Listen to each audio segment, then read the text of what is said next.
اعوذ باللہ من الشیطان اللعین الرجیم بسم اللہ الرحمن الرحیم الحمد للہ رب العالمین الصلاة والسلام علی اشرف الانبیاء والمرسلین وعلی آلہ طیبین الطاہرین المعصومین الذین اذہب اللہ عنہم الرجس وطہرہم تطہیرا اللہم صلی علی محمد وآل محمد اللہم اخرجنا من الظلمات الوہم واکرمنا بنور الفہم اللہم افتح علینا ابواب رحمتک وانشر علینا خزائن علومک برحمتک یا ارحم الراحمین اللہم وفقنا للعلم والعمل بہ۔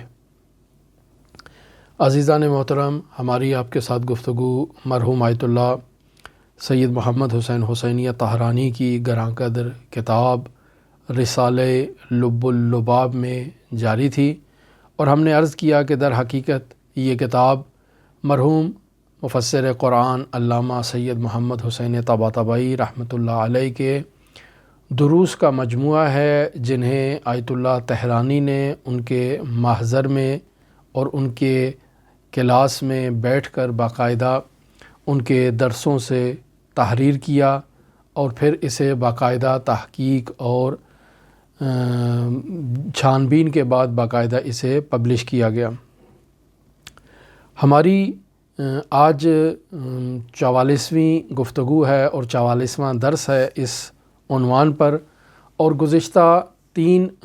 دروس میں ہم نے آپ کے ساتھ مقامات مخلصین پر گفتگو کی، اور آج اس مقامات مخلصین کا آخری درس ہے۔ ہم نے عرض کیا اپنی گزشتہ گفتگو میں کہ مرحوم آیت اللہ سید محمد حسین حسینیہ طہرانی جو سیر و سلوک کے مراحل کو بیان کر رہے ہیں، اور ان مراحل میں اور ان سٹیجز میں آخری مرحلے کو اور آخری سٹیج کو مقام مخلصین کے طور پر بیان کر رہے ہیں، لہٰذا آیت اللہ طہرانی اس مطلب کو بیان کرتے ہیں کہ قرآن مجید میں کچھ افراد یعنی ایک گروہ ایسا ہے کہ جو بلند ترین اور شائستہ ترین مقام کا حامل ہے۔ قرآنی اصطلاح میں اس گروہ کو مخلصین کا نام دیا گیا ہے۔ یہ وہ لوگ ہیں کہ جن کا وجود عمل صالح کی بدولت، تقوی کی بدولت پاک و پاکیزہ ہو چکا ہے۔ ہم نے گزشتہ درس میں بھی اس بات کو عرض کیا کہ یہ لوگ پہلے مخلص تھے، یعنی خود پاکیزہ عمل اختیار کیا کرتے تھے، خود کو پاکیزہ کرنے کی کوشش کیا کرتے تھے، اور پھر عمل کے نتیجے میں یہ مخلص ہو گئے، یعنی پاکیزہ ہو گئے، یعنی خداوند متعال کے ساتھ تقوی کی بدولت، پرہیزگاری کی بدولت، طہارت نفس کی بدولت یہ لوگ ایسے بلند مقام پر پہنچ گئے کہ اب یہ خداوند متعال کے لیے خالص ہو چکے ہیں، اور انہیں کوئی گمراہ نہیں کر سکتا، اور کوئی انہیں راہ راست سے راہ بدر نہیں کر سکتا۔ ہم نے عرض کیا آیت اللہ طہرانی کے بقول قرآن مجید میں اس گروہ مخلصین کی 4 خصوصیات بیان کی گئی ہیں۔ ہم نے ہر درس میں ایک خصوصیت کا تذکرہ کیا، لہٰذا 4 خصوصیات 4 مختلف دروس میں بیان کی، اور آج کے درس میں ہم چوتھی خصوصیت کو بیان کریں گے۔ خلاصتاً میں پہلی خصوصیات دوبارہ آپ کی خدمت میں بیان کر دیتا ہوں۔ پہلی خصوصیت جو پہلے درس میں بیان کی گئی قرآن کی روشنی میں، وہ یہ تھی کہ مخلص انسان جب ہو جاتا ہے تو اس انسان کے اوپر شیطان کسی قسم کا کنٹرول نہیں جما سکتا، یعنی شیطان اسے راہ راست سے منحرف نہیں کر سکتا، انحراف کی طرف نہیں لے جا سکتا۔ کیوں؟ چونکہ یہ مخلص ہو چکے ہیں، لہٰذا اب یہ جس چیز کو بھی مشاہدہ کرتے ہیں اس سے پہلے، اس کے بعد، اس میں یہ خداوند متعال کے جمال کو، خداوند متعال کے کمال کو مشاہدہ کرتے ہیں۔ لہٰذا وہاں اس پہلے درس میں ہم نے تفصیلاً اس مطلب کی طرف اشارہ کیا کہ یہ جس چیز کو بھی مشاہدہ کرتے ہیں اس میں جمال الہی کی طرف متوجہ ہوتے ہیں، اور شیطان جب بھی کسی چیز کو، کسی انسان کو گمراہ کرنا چاہتا ہے تو شیطان اس انسان کے سامنے کسی عمل کی خوبصورت شکل کو، لذیذ شکل کو آراستہ کرتا ہے، اس کے سامنے پیش کرتا ہے تاکہ انسان اس کا فریفتہ ہو جائے اور اس میں جو ہے وہ اس گناہ کو، اس لالچ میں، اس لذت کے لالچ میں، اس لذت کی ہوس میں انسان اس گناہ کا مرتکب ہو جاتا ہے۔ لیکن جب انسان کسی چیز کو مشاہدہ کرے اور اس چیز کے مشاہدے سے جمال الہی کی طرف متوجہ ہو جائے تو پھر وہ شیطان کا مقصد کہ وہ انسان کو راہ راست سے راہ بدر کرے، وہ مقصد حاصل نہیں ہو پاتا۔ لہٰذا شیطان جب بھی اولیاء الہی کے سامنے گناہ کے لیے انہیں آمادہ کرنے کی کوشش کرتا ہے تو وہ دیکھتا ہے کہ ان کے سامنے جس انداز میں بھی میں کسی عمل کو پیش کرنا چاہوں تاکہ یہ میرے چنگل میں پھنس جائیں اور اس عمل کو انجام دیں تو ایسا ممکن نہیں ہے، چونکہ یہ اس عمل کو دیکھتے ہی جمال الہی کی طرف متوجہ ہو جاتے ہیں، کمال الہی کی طرف متوجہ ہو جاتے ہیں اور اس کی ذات میں جو ہے وہ محو ہوتے ہیں اور مگن ہوتے ہیں، اور انہیں راہ راست سے راہ بدر نہیں کیا جا سکتا۔ بس پہلی خصوصیت جو مخلصین کی قرآن مجید میں بیان کی گئی وہ یہی ہے کہ اس گروہ مخلصین کو شیطان کسی قسم کا انہیں دھوکہ نہیں دے سکتا اور راہ راست سے انہیں راہ بدر نہیں کر سکتا۔ دوسری خصوصیت جو قرآن مجید کی اصطلاح میں ان کے لیے بیان کی گئی تھی وہ یہ تھی کہ قیامت کے دن ہر شخص کو خداوند متعال کی بارگاہ میں، اس محکمہ عدل میں انسان کو حاضر کیا جائے گا تاکہ وہ اپنے اعمال کا حساب دے اس بارگاہ عدل الہی میں۔ لیکن ایک گروہ ایسا ہے کہ جسے اس بارگاہ میں عدل الہی کے محضر میں عدالت کے لیے احضار نہیں کیا جائے گا۔ کیوں احضار نہیں کیا جائے گا؟ چونکہ یہ لوگ پہلے سے ہی اپنا حساب و کتاب دے چکے ہیں، یعنی یہ گروہ قیامت کے دن محاسبے سے مستثنی قرار پائے گا، چونکہ انہوں نے مراقبے کے نتیجے میں اور اس دنیا میں مراقبے کے بعد ہر روز اپنے محاسبے کے نتیجے میں اپنا حساب کتاب کلیئر کر لیا ہے، لہٰذا اب یہ مستثنی ہو چکے ہیں۔ اس قیامت کی گھڑی میں خداوند متعال کے محکمہ عدل میں انہیں عدالت کے لیے پیش نہیں کیا جائے گا، چونکہ یہ پہلے سے قیامت کے مراحل سے عبور کر چکے ہیں، انہوں نے ان تمام عوالم کو طے کر لیا ہے اور اب خداوند متعال کی بارگاہ میں اس کے حضور فنا فی اللہ اور بقا باللہ کے مرحلے پر یہ گروہ فائز ہے۔ تیسری خصوصیت جو ہم نے گزشتہ گفتگو میں اور گزشتہ درس میں آپ کے لیے بیان کی اس گروہ سے متعلق وہ یہ تھی کہ قیامت کے دن تمام انسانوں کو ان کے اعمال کی جزا دی جائے گی، یعنی اگر ایک انسان نے عمل خیر انجام دیا ہے تو وہ اس عمل خیر کی جزا کو مشاہدہ کرے گا، یعنی اسی عمل کو مشاہدہ کرے گا جو قیامت میں تکامل برزخی کی صورت میں ایک خوبصورت شکل میں اس انسان کے سامنے حاضر ہوئی ہے۔ پس عمل جو اس نے اس دنیا میں انجام دیا تھا وہی عمل تکامل کی صورت میں اس کے سامنے قیامت کے دن حاضر ہوگا، لہٰذا اس سلسلے میں بھی آپ روایات کو مشاہدہ کر سکتے ہیں کہ انسان کو جب قبر میں اتارا جائے گا تو وہاں کچھ ایسی تمثیلات کو مشاہدہ کرے گا، اور انسان جب ان سے سوال کرے گا کہ تم کون ہو تو وہ کہیں گے کہ ہم تمہارا فلاں عمل ہے جسے تم نے انجام دیا تھا۔ تو پس یہی تکامل کی صورت میں اعمال اس کے نامہ اعمال میں مکتوب کر دیے جائیں گے۔ پس قیامت کے دن ہر گروہ کے اعمال کی جزا اسی تکامل برزخی کی صورت میں انہیں عطا کی جائے گی۔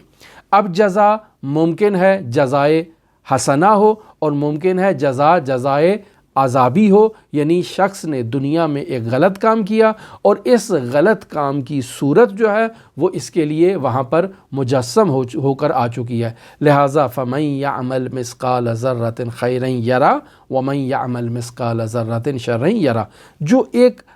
رائی کے دانے کے برابر بھی خیر کو انجام دے گا وہ اس عمل کو مشاہدہ کرے گا، اور جو ایک رائی کے دانے کے برابر بھی اگر کسی شر کو انجام دے گا تو اس شر کو جو ہے وہ وہاں پر مشاہدہ کرے گا۔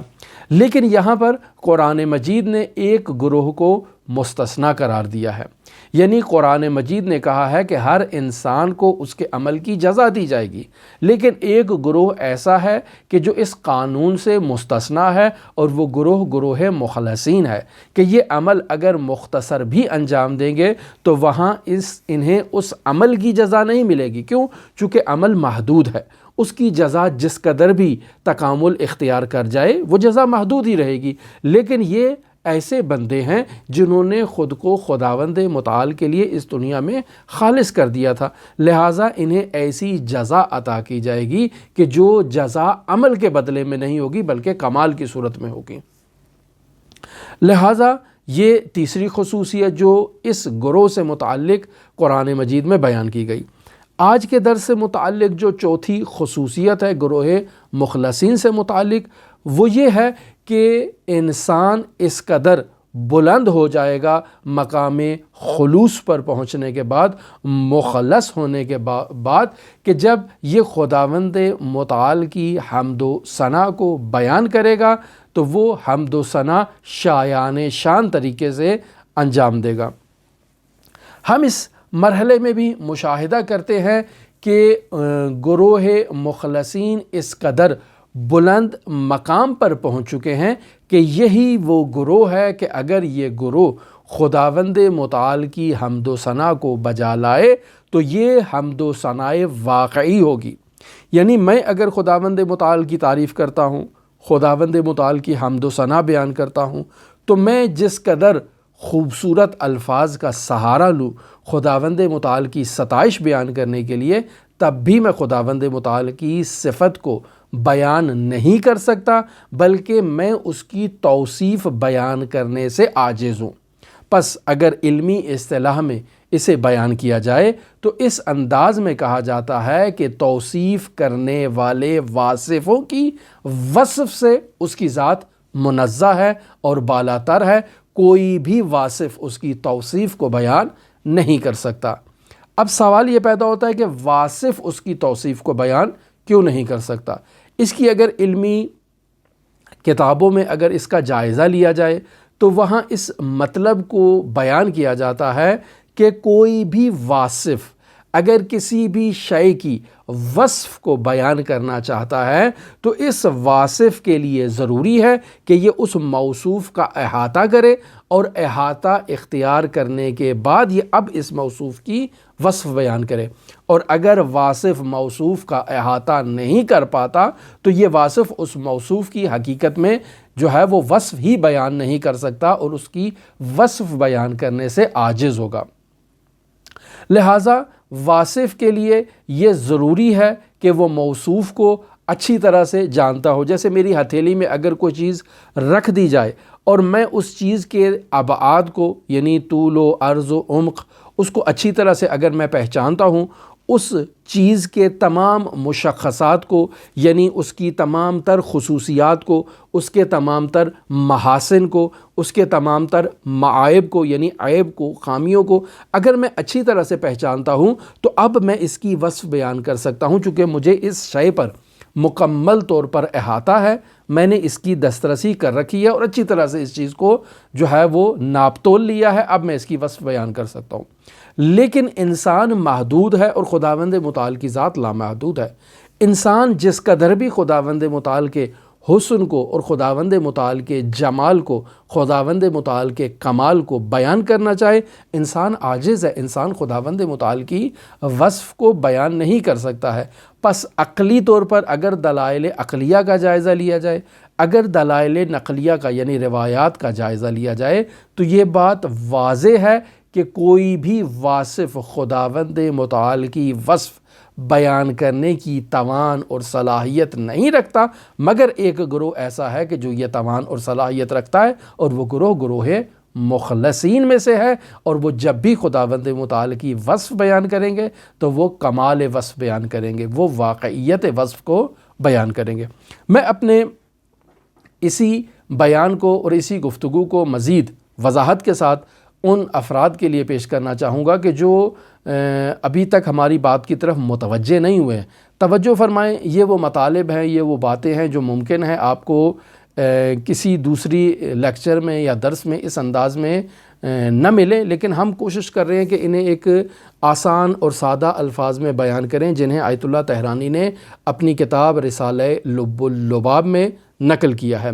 دیکھیں، انسان کے پاس جس قدر بھی مفاہیم ہیں، ان مفاہیم کا دائرہ جو ہے وہ محدود ہے۔ مثلا میرے ذہن میں حمد کا جو ایک مفہوم ہے اور جو ایک کانسیپٹ ہے وہ نہایت ہی محدود ہے، اسی طرح شکر کا مفہوم ہے، یا اسی طرح سے جو بھی مفاہیم خالقیت کا، رازقیت کا جو بھی مفہوم میں اپنے ذہن میں لے کر آؤں گا، اس کا دائرہ محدود ہے۔ لہٰذا اگر میں خداوند متعال کی وصف ان محدود عناوین سے بیان کرنا چاہوں گا، کس کی؟ اس خداوند متعال کی جو لامحدود ہے، پس محدود سے لامحدود کی وصف میں کرنے کی جسارت کر رہا ہوں، اور ایسا کرنا نادرست ہے۔ لہٰذا واصف جس قدر بھی وصف بیان کرے، وہ ذات اس واصف کی وصف سے منزہ ہے۔ بطور مثال ہم ایک مثال آپ کی طرف، ملموس مثال، ایک سادہ مثال، ایک ایسی مثال جس سے ہماری بات کو واضح جو ہے وہ کرنے میں آسانی ہو، میں آپ کی خدمت میں یہ مثال پیش کرنے کی کوشش کرتا ہوں۔ مثلاً آپ لوگوں نے سنا ہوگا، کہا جاتا ہے کہ خداوند متعال بینا ہے، یعنی خداوند متعال بینا ہے، یعنی دیکھنے والا ہے۔ تو اب اس کا کیا مطلب ہے؟ اس کی بینش سے کیا مراد ہے؟ ہم جب بینائی کا تصور کرتے ہیں تو فوری طور پر ہمارے جو ذہنوں میں ایک آنکھ کا تصور آتا ہے۔ کیوں؟ چونکہ کسی بھی چیز کو مشاہدہ کرنے کے لیے اس آنکھ کا ہونا ضروری ہے۔ لہٰذا ہم جب کہتے ہیں کہ خداوند متعال بینا ہے تو ہمارے ذہنوں میں فوراً یہ ایک تصور آئے گا کہ کوئی ایک ایسی آنکھ ہے جس سے وہ کائنات کو اور کائنات کے ذرے ذرے کو مشاہدہ کر رہا ہے۔ بس ایک آنکھ کا تصور ہمارے ذہن میں آئے گا بینائی کے تصور کے بعد۔ اب جب آنکھ کا تصور آیا تو یقینی بات ہے آنکھ جو ہے وہ ایک جمجمے میں قرار پاتی ہے۔ مثلا یہ جو میرا سر ہے، اس کے اندر ایک آنکھ ہے۔ پس آنکھ کے تصور کے بعد انسان کے ذہن میں ایک سر کا تصور آئے گا، سر کے تصور کے بعد ایک دھڑ کا تصور آئے گا۔ لہٰذا جب ہم بینائی کا تصور کرتے ہیں تو اس بینائی کے تصور کے نتیجے میں ہمارے اذہان عالیہ میں آنکھ بھی آ جاتی ہے، ہمارے اذہان میں سر بھی آ جاتا ہے، جسم بھی آ جاتا ہے، اور ایک حد آ جاتی ہے۔ جبکہ خداوند متعال کی بینائی سے مراد ہرگز یہ نہیں ہے کہ خداوند متعال اس طرح سے بینائی کا مظاہرہ کرے گا اور اس طرح سے اشیاء کو مشاہدہ کر رہا ہے جس طرح سے میں ان آنکھوں سے اشیاء کو مشاہدہ کر رہا ہوں۔ لہٰذا کوئی بھی لفظ جس لفظ سے میں خداوند متعال کی وصف بیان کرنا چاہوں، خداوند متعال کے اسماء و صفات کی وہ لفظ مکمل طور پر ترجمانی نہیں کر سکتا۔ پس اس کی وصف جو شخص بیان کرنا چاہتا ہے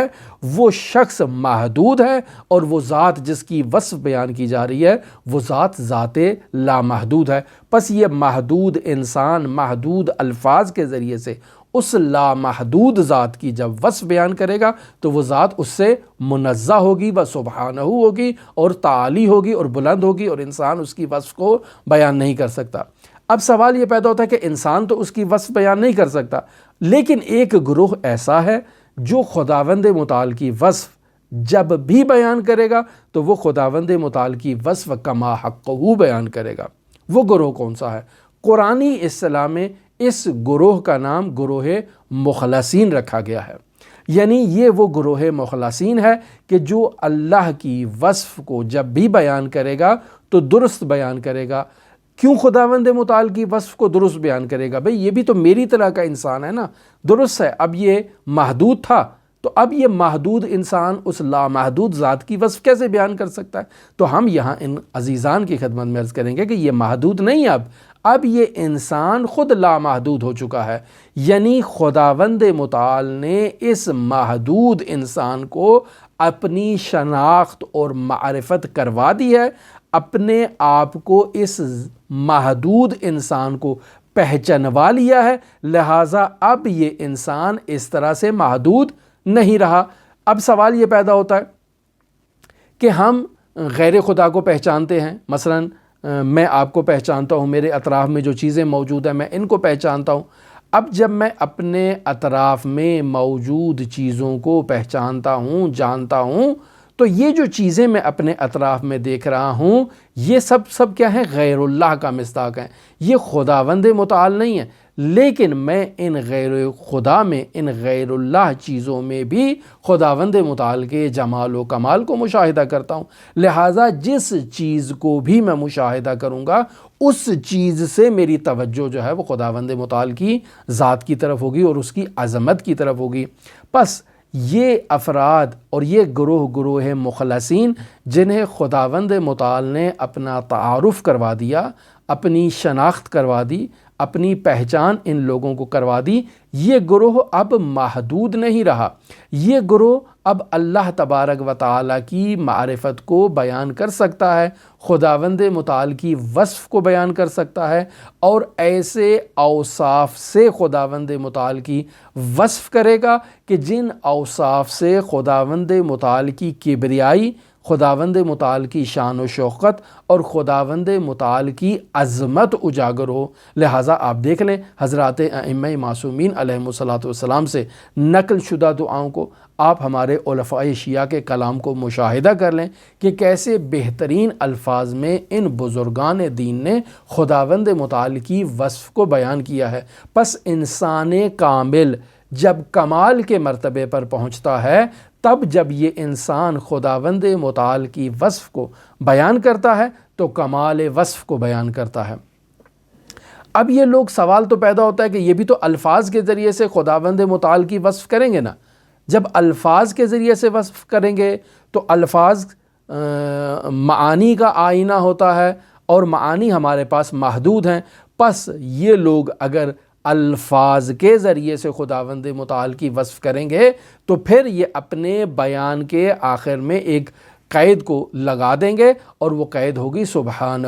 یعنی وہ ذات اس سے بلند ہے۔ ہم جو کچھ بھی بیان کر رہے ہیں ان الفاظ کی صورت میں، الفاظ میں گنجائش نہیں ہے اس عظمت کو بیان کرنے کی، وگرنہ میں جو اپنی حقیقت سے خداوند متعال کی ذات کو درک کر چکا ہوں اور اب فنا فی اللہ کے مرتبے پر فائز ہو چکا ہوں، یعنی مقام مخلصین پر میں پہنچ چکا ہوں، تو اب جو میری حالت خداوند متعال کی وصف بیان کرے گی جو الفاظ کی صورت میں نہیں ہوگی، یہ حقیقت وصف کو بیان کرے گی۔ لیکن اگر میں اس حالت کے بعد اگر الفاظ کا سہارا لوں گا تو یہ وصف کمال میں نہیں ہوگی۔ یہاں ایک قید بزرگان معمولاً لگا دیتے ہیں اور وہ قید یہی ہے کہ وہ ذات اس سے بلند ہے جو میں ان الفاظ کا سہارا لیتے ہوئے اس کی وصف کو بیان کر رہا ہوں۔ پس اگر میں کہوں کہ خداوند متعال عالم ہے، اگر میں کہوں کہ خداوند متعال قادر ہے، لیکن علم اور قدرت کا تصور جو میرے وجود میں، اس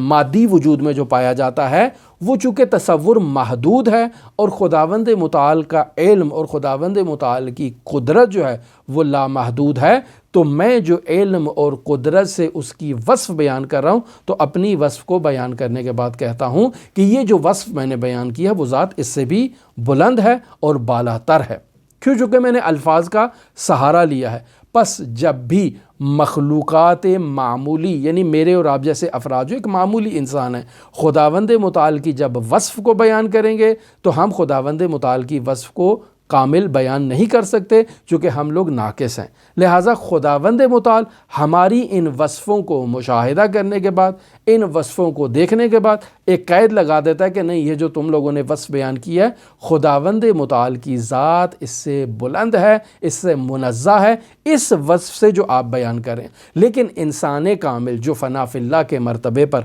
فائز ہو چکا ہے، اب وہ الفاظ کے ذریعے سے نہیں بلکہ ہر شے میں خداوند متعال کی عظمت کو مشاہدہ کرتے ہوئے وہ خداوند متعال کی جو وصف حالی بیان کرے گا، یہ حقیقت خداوند متعال کی حقیقت میں وصف ہوگی، اور اس میں کسی قسم کی جو مبالغہ آرائی ہے یا کسی قسم کی محدودیت جو ہے وہ نہیں پائی جائے گی۔ لیکن جب یہ شخص الفاظ کا سہارا لے گا تو الفاظ سے وصف کو بیان کرنے کے بعد یہ شخص کہہ دے گا کہ نہیں وہ ذات اس سے منزہ ہے۔ میں آیت اللہ طہرانی کی باقاعدہ عبارت کو آپ کی خدمت میں قرأت کرتا ہوں، اور وہاں سے آیت اللہ طہرانی نے جو استدلال کیا قرآن مجید کی آیت سورہ الصافات کی 160 نمبر آیت سے، اسے بھی آپ کی خدمت میں بیان کرتا ہوں۔ آیت اللہ طہرانی یہاں پر جو چوتھی نمبر خصوصیت ہے مخلصین کی، اس میں بیان کرتے ہیں چہارم آنان دارای مقامی منیع و منصبی رفیع و مرتبعی عظیمند، یعنی وہ افراد جو مقام مخلصین پر فائز ہو چکے ہیں، یہ افراد نہایت ہی بلند ہے، ان کا منصب جو ہے وہ nہایت ہی بلند ہے، ان کا رتبہ خداوند متعال کی بارگاہ میں بہت بلند ہے کہ بے توانند حمد و سپاس ذات احدیت و ثناء الہی را کما حقہ ہمان طور کے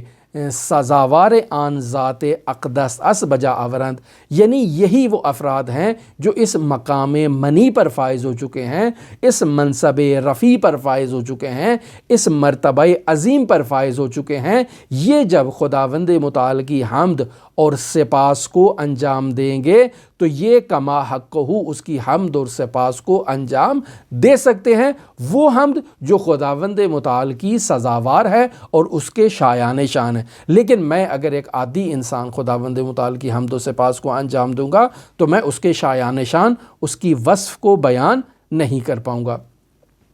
دلیل کیا ہے؟ کوئی آیت اللہ طہرانی سے اس مدعا کی دلیل سوال کرے تو آیت اللہ طہرانی فوراً کہیں گے کہ دیکھیں سورہ الصافات کی آیت نمبر 160 آپ ملاحظہ کریں، جہاں خداوند متعال ارشاد فرما رہا ہے بسم اللہ الرحمن الرحیم سبحان اللہ عما یصفون، یعنی اللہ ان کی توصیف سے پاک و پاکیزہ اور منزہ ہے۔ یعنی میں اگر خداوند متعال کی وصف کر رہا ہوں تو خداوند متعال میری اس وصف کے بعد کہہ رہا ہے کہ سبحان اللہ عما یصفون، یہ جو وصف تم بیان کر رہے ہو میں اس وصف سے منزہ ہوں اور برتر ہوں۔ کیوں؟ چونکہ تمہارے پاس جو الفاظ ہیں، تمہارے پاس جو مفاہیم ہیں، وہ الفاظ اور مفاہیم محدود ہیں اور میں لامحدود ذات ہوں، لہٰذا تمہاری وصف سے میں منزہ ہوں اور بالاتر ہوں۔ لیکن اسی آیت میں خداوند متعال ایک استثناء کو بھی بیان کر رہا ہے، الا عباد اللہ المخلصین، مگر اللہ کے وہ بندے کہ جو مخلصین ہیں۔ یہ جو عباد اللہ المخلصین کے مقام پر پہنچ چکے ہیں، یہ جب بھی خداوند متعال کی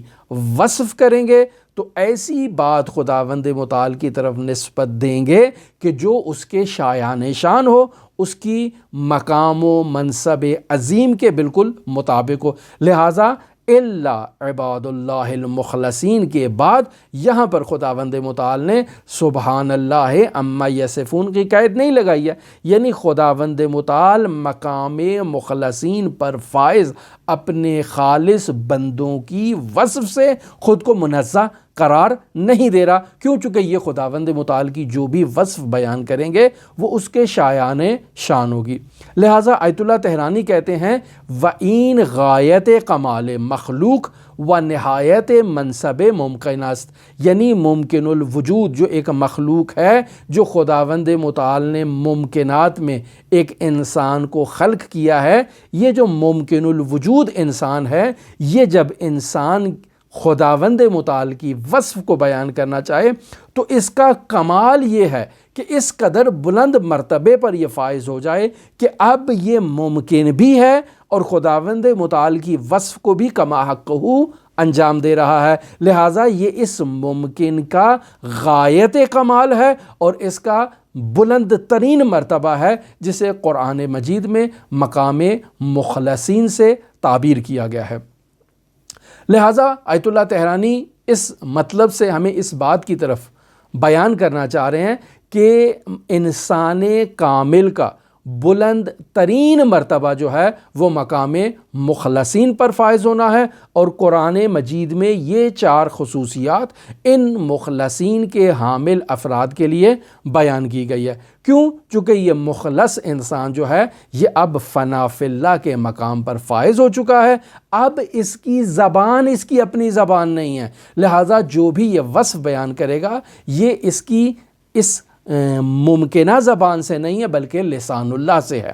لہٰذا اس کی زبان اب لسان اللہ کا مصداق بن چکی ہے، لہٰذا وصف بیان کرنے والا اگرچہ ممکن ہے لیکن اس کی زبان لسان اللہ کا مصداق ہے، لہٰذا گویا کہ خود خدا اپنی وصف جو ہے وہ اس زبان سے کروا رہا ہے، اور اپنے شایان شان وصف جو ہے وہ خداوند متعال اس انسان سے کروا رہا ہے جو اب فنا فی اللہ کے مقام پر فائز ہو چکا ہے۔ لہٰذا دقت فرمائیں آیت اللہ تہرانی کیا کہتے ہیں؟ فرماتے ہیں از مجموع بیانات سابقہ چنین بے دست می آیت، یعنی یہ جو ہم نے ابھی تک آپ کی خدمت میں مخلصین کے مقامات کو بیان کیا ہے، ان تمام بیانات سے، تمام عبارات سے یہ بات بالکل روز روشن کی طرح واضح ہو جاتی ہے کہ برائے آخرین مراحل سلوک کے ہمان مقام مخلصین باشد چے مزایایست، یعنی ہماری اس گفتار سے آپ کی خدمت میں یہ بات واضح ہو جائے گی کہ سیر و سلوک کے آخری مرحلے پر فائز انسان کے لیے جو مقام حاصل ہے وہ مقام مخلصین ہے، اور اس مقام مخلصین پر فائز انسانوں کے لیے خداوند متعال نے قرآن مجید میں کون سی خصوصیات بیان کر دی ہیں؟ پس ہمارے ان بیانات کے ذریعے سے ان مخلصین کی یہ خصوصیات واضح ہو جاتی ہیں، اور یہ بھی واضح ہو جاتا ہے وجہ فیوزاتی بر آنان مترتب خواہد بود، یعنی ان افراد کو کس فیض سے خداوند متعال آراستہ کرے گا۔ مقامات انسان کامل جو ہیں اس کا بلند ترین مرتبہ جو ہے وہ یہی مخلصین کا مقام ہے۔ اب یہاں آیت اللہ تہرانی کہتے ہیں ولی باید معلوم باشد، لیکن یہ بات ہمیں معلوم ہونی چاہیے کہ وصول بین کمالات و تحقق بین حقائق وقتی میسور می گردد کہ سالک در راہ در میدان مجاہدے فی سبیل اللہ کشتے و مقتول گردد۔ آیت اللہ تہرانی کہتے ہیں کہ یہ کوئی معمولی بات نہیں ہے، آپ لوگوں نے اس کو بچوں کا کھیل سمجھ رکھا ہے، یہ اتنا کوئی آسان مسئلہ نہیں ہے کہ ہر کوئی شخص جو ہے وہ آیت اللہ بہجت کو دیکھے، آغا قاضی کو دیکھے اور اب اٹھے اور کہے کہ بھئی میں نے رات کو ان کے بارے میں اچھی کتاب کا مطالعہ کیا، رات کو آغا قاضی کو خواب میں دیکھا ہے، اب میں چاہتا ہوں کہ صبح میں بھی آغا قاضی بن جاؤں۔ نہیں، ایسی کوئی معمولی بات نہیں ہے، یہ آپ کو معلوم ہونا چاہیے کہ آغا قاضی بننا و ان کمالات پر پہنچنا و تحقق بین حقائق، یعنی ان حقائق تک پہنچنا جن حقائق تک قاضی پہنچے، بہجت پہنچے، علامہ طباطبائی پہنچے، ان حقائق تک پہنچنا وقتی میسور می گردد، یہ اس وقت انسان کے لیے حاصل ہو سکتا ہے کہ سالک در میدان مجاہدہ فی سبیل اللہ کشتے و مقتول گردد، یعنی جب سالک خداوند متعال کی راہ میں جہاد کرتے ہوئے قتل ہو جائے اور مقتول ہو جائے خداوند متعال کی راہ میں جہاد کرتے ہوئے، و ہنگامی کے آن فیوزات الہیہ سرمست خواہد بود کہ جام شہادت را سر کشیدے، یعنی یہ سالک اس وقت ان فیوزات الہیہ سے متنعم ہوگا، اس کے اوپر تب ان نعمات کی بارش ہوگی جب سالک جو ہے وہ اس کے وجد میں آ کر مست ہو کر جام شہادت کو نوش کر لے اور اب فنا فی اللہ کے مرحلے پر فائز ہو جائے۔ تب اس کو یہ فیض حاصل ہوگا کہ اب وہ مقام مخلصین پر پہنچ چکا ہے۔ و مراد از کشتے شدن، یہ جو آپ نے کہا کہ بھئی جہاد فی سبیل اللہ میں سالک جو ہے وہ سیر و سلوک کرتے ہوئے جو ہے وہ شہید ہو جائے، یہ جو کشتہ شدن، یہ جو مر جانا ہے، اس سے کیا مراد ہے؟ ہم پہلے بھی بارہا اس مطلب کی طرف اشارہ کر چکے، اس سے مراد وہی جملہ ہے موتو قبل ان تموتو، یعنی مرنے سے پہلے مر جاؤ۔ لہٰذا آیت اللہ تہرانی کہتے ہیں مراد از کشتے شدن، یہاں جو کشتے شدن کا لفظ استعمال ہوا ہے کہ اللہ کی راہ میں جہاد کرتے ہوئے قتل ہو جانا، اس سے کیا مراد ہے؟ اس سے مراد یہ نہیں ہے کہ آپ بارڈر پہ چلے جائیں اور وہاں جا کر جو ہے وہ دشمن کی گولی کھا لیں، وہ بھی بہت عظیم مرتبہ ہے، لیکن یہاں مراد یہ ہے کہ انسان اس دنیا میں رہتے ہوئے، انسان اس عالم امکان میں رہتے ہوئے، انسان لوگوں کے ساتھ معاشرت کرتے ہوئے، لوگوں کے ساتھ زندگی گزارتے ہوئے جو ہے وہ انسان اس حالت پر پہنچ جائے کہ اب انسان کا قطع علاقۂ روح از بدن و متعلقات آن، یعنی انسان کا اپنی روح سے جو تعلق ہے وہ ختم ہو جائے، اور انسان کا نہ صرف یہ کہ اپنے جو ہے وہ روح کا بدن سے تعلق ختم ہو جائے، بلکہ تمام لوازمات سے بھی انسان کا تعلق جو ہے وہ ختم ہو جائے۔ اب اس سے کیا مراد ہے؟ یہ آیت اللہ تہرانی کیا کہنا چاہتے ہیں؟ پھر تشبیہ دے رہے ہیں آیت اللہ تہرانی شہید کے ساتھ۔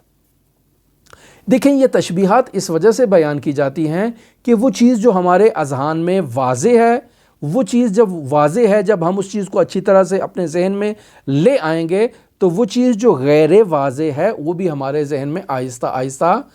جو ہے وہ روشن ہو جائے گی اور واضح ہو جائے گی۔ لہٰذا آیت اللہ تہرانی کہتے ہیں وہ ہم چنان کے شہید در معرکۂ قتال با شمشیر و سیف ظاہری علاقۂ روح خدرہ از بدن قتمی کند، یعنی میں میدان جنگ پہ جا رہا ہوں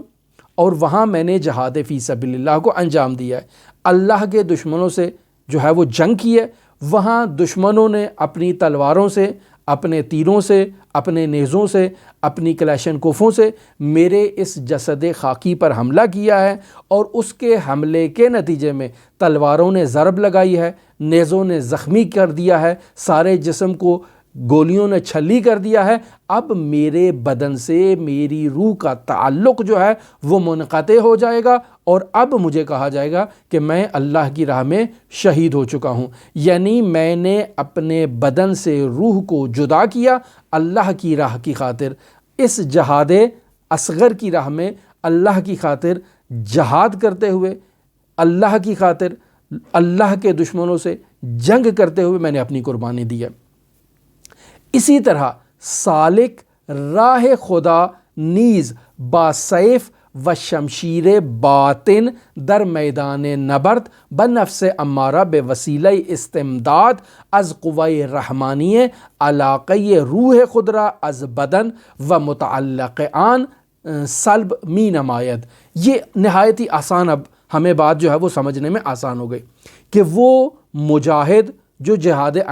اصغر کے لیے نکلتا ہے اور اپنے ملک کے لیے، اپنی سرزمین کے لیے، اپنے اعتقادات کے لیے، اپنے دین کی حفاظت کی خاطر وہ جاتا ہے اور خط مقدم پر، بارڈر پر، اس مین سٹریم پر جا کر وہ لڑتا ہے، اور وہاں جا کر وہ اپنے اعتقادات کا دفاع کرتے ہوئے شہید ہو جاتا ہے۔ یہ بھی